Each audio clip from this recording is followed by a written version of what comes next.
이번 영상은 사장 웹 스타일을 위한 CSS 기초 부분을 같이 한번 배워보도록 하겠습니다. CSS를 배워야 되는 이유에 대해서는 제가 책에 별도로 잘 정리를 해놨지만 그래도 간단하게 설명을 드리면 결국 HTML 태그로 작성된 요소를 꾸미기 위해서 우리는 CSS라는 언어를 배우는 겁니다.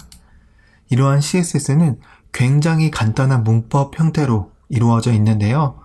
그러한 부분을 배워보기 전에 제가 지금 여러분들이 보고 계시는 화면에 간단한 CSS 코드를 작성을 해보도록 하겠습니다. HTML 문서에서는 CSS 코드를 작성하기 위해서 스타일 태그의 콘텐츠로서 CSS 코드를 작성을 해야 되고요. 보시는 것처럼 컬러 레드라고 이렇게 적게 되면 DT 태그로 작성된 HTML 요소의 텍스트 색상이 빨간 색깔로 변경된 것을 확인해 보실 수가 있는데 바로 이렇게 우리는 CSS라는 언어로 문법을 하나 작성을 해서 HTML 문서에 적용을 시킨 겁니다. 자, 그러면 여기 사용된 CSS의 자세한 문법 구조를 살펴보도록 할 건데요. 우선 CSS는 크게 선택자와 선언부로 구성되어져 있습니다. 선택자는 중괄호 바깥에 사용되어져 있는 부분을 선택자라고 하고요. 중괄호로 감싸져 있는 영역을 선언부라고 하는데 이 선언부는 디테일하게 속성과 속성값으로 이루어져 있습니다. 이러한 속성과 속성값은 한 개 이상 선언부 안에 작성되어질 수 있고요. 이런 전체적인 속성은 끝에 세미콜론으로서 다른 속성과 구분하여 작성을 합니다. 예를 들어서 우리가 아직 배우지 않았지만 또 다른 속성 중 하나인 백그라운드 컬러 속성을 사용하게 되면 이런 식으로 속성과 속성 사이에는 세미콜론으로 구분을 하여서 이런 식으로 나열을 해준다 라는 얘기가 되는 건데요. 자, 이런 식으로 CSS라는 문법은 아주 간단하게 선택자와 선언부로 구성되어져 있는데 선택자라는 용어의 그냥 구체적인 의미는 뭐냐면 HTML을 선택하는 거라고 생각하시면 됩니다. 결국 CSS라는 건 CSS 속성을 적용할 HTML 요소를 선택을 하고 그 선택한 HTML 요소에 CSS를 적용한다라는 아주 간단한 메커니즘을 가지고 있기 때문에 항상 CSS 문법에서 중요시되는 부분은 선택자와 그걸 적용할 수 있는 선언부가 되는 거죠. 그래서 이런 선택자를 지정하는 방법도 꽤 여러 가지가 있고 선언부에 작성될 수 있는 CSS 속성도 굉장히 다양한 종류가 있는데 이제 우리가 앞으로 CSS라는 걸 공부하면서 배워나갈 것들이 바로 선택자를 지정하는 방법 또는 선언부에서 작성할 수 있는 속성을 배우는 것, 그러한 것들이 이제 우리가 앞으로 배워나가야 되는 것들입니다. 자, 그러면 이런 기본적인 CSS 문법 안에서 CSS 코드를 적용을 할 때 어떤 방법으로 적용할 수 있는지를 한번 배워보도록 할 건데요. 우선 HTML 문서에 CSS 코드를 적용할 수 있는 방법에는 크게 세 가지 방법으로 구분할 수가 있습니다. 우선 첫 번째는 제가 지금 여러분들에게 보여드린 이 스타일 태그 안에다가 CSS 코드를 작성하는 방법인데요. 이러한 방법을 우리는 내부 스타일 시트 방법이라고 합니다. HTML 문서 내부에 스타일을 작성했다라고 해서 내부 스타일 시트 방법이라고 하는 건데요.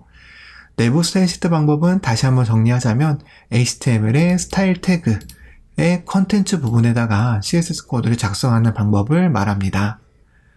내부 스타일 시트 방법 말고 외부 스타일 시트 방법이라는 것도 있는데요.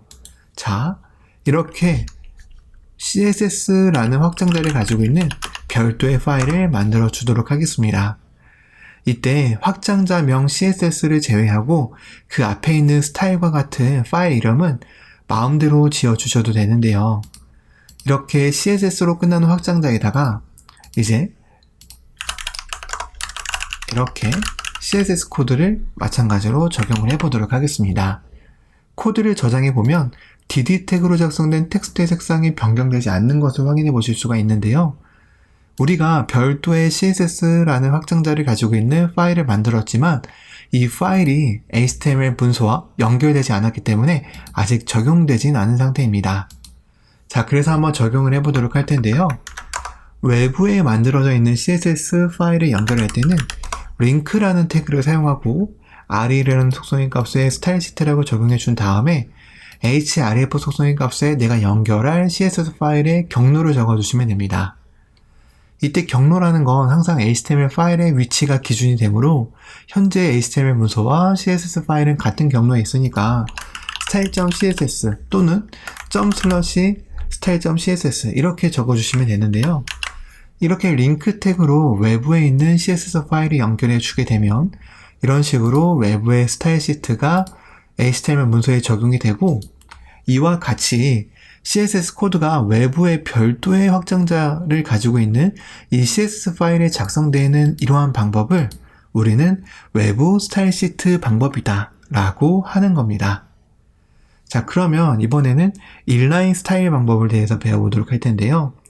인라인 스타일 방법은 어떤 방법이냐면, 우선 외부 스타일 시트 방법을 주석을 해주고, 인라인 스타일 방법은 이렇게 HTML 태그에 스타일이라는 속성을 사용해서 CSS 코드를 적용하는 방법을 말합니다. 보시는 것처럼 이 스타일 속성은 HTML의 글로벌 속성 중 하나이고, 글로벌 속성이라는 말은 모든 HTML 태그에서 스타일이라는 속성을 사용할 수 있다라는 얘기인데, 이 스타일 속성을 사용해서 이런 식으로 CSS 코드를 작성을 해주면 보시는 것처럼 HTML 문서에 CSS가 잘 적용이 되는 것을 확인해 보실 수가 있는데요.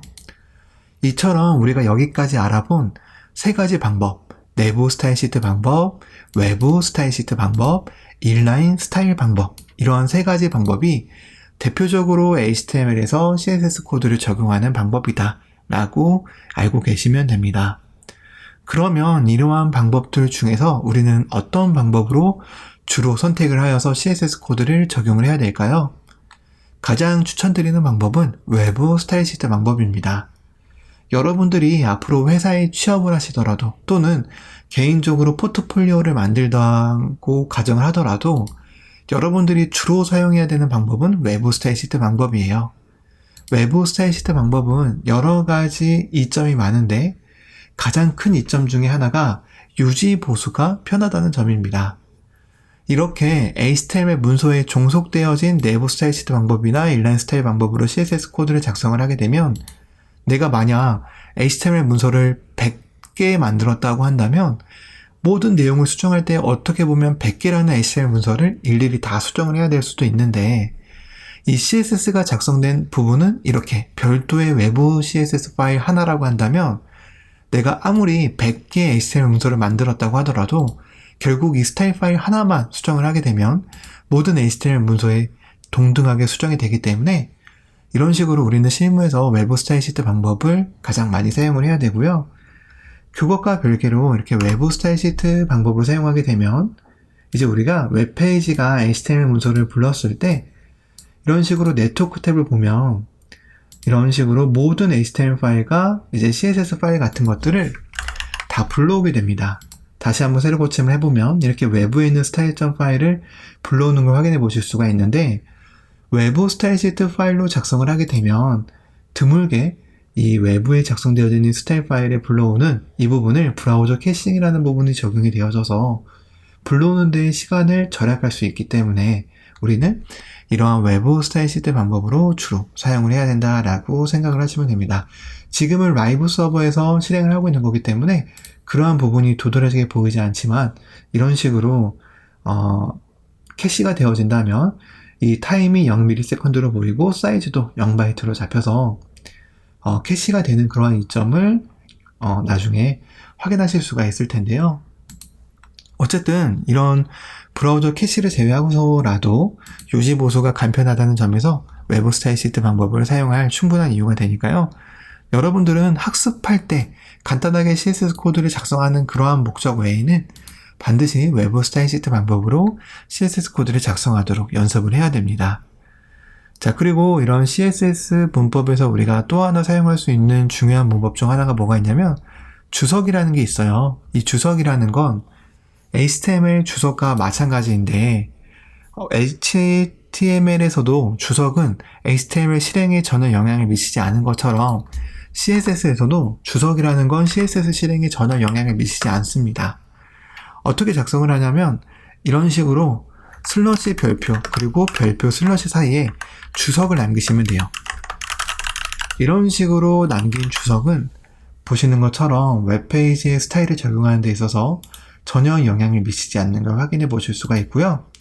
다만 HTML 태그와 똑같이 이렇게 소스 보기를 했을 때 주석된 부분이 이렇게 보이니까 보안에 민감한 내용은 주석에 작성하지 않도록 하셔야 됩니다. 그리고 혹시나 이 부분은 뭐지? 라고 궁금해하시는 분들이 있으실 수도 있을까봐 제가 다시 한번 언급하지만, 이 부분은 제가 지금 이 코드를 실행하기 위해서 라이브 서버라는 익스텐션을 사용하고 있기 때문에 그 익스텐션에서 그 플러그인을 적용하기 위해서 인위적으로 주입한 스크립트 태그예요. 우리가 전혀 신경 쓰지 않으셔도 됩니다. 자, 그렇기 때문에 우리가 그냥 순수하게 HTML 문서를 더블 클릭해서 실행했다라고 한다면 이러한 부분은 안 보이실 거예요. 오로지 이러한 부분은 라이브 서버 익스텐션으로 실행했을 때만 보이는 거니까 이 부분 스크립트 태그 여기 HTML 코드에 없는데? 이렇게 생각하지 않으셔도 된다는 점이죠. 자, 그러면 이렇게까지 해서 이제 우리는 HTML 그리고 CSS에서 사용할 수 있는 기본적인 문법 형태와 CSS를 적용할 수 있는 방법에 대해서 배워봤습니다.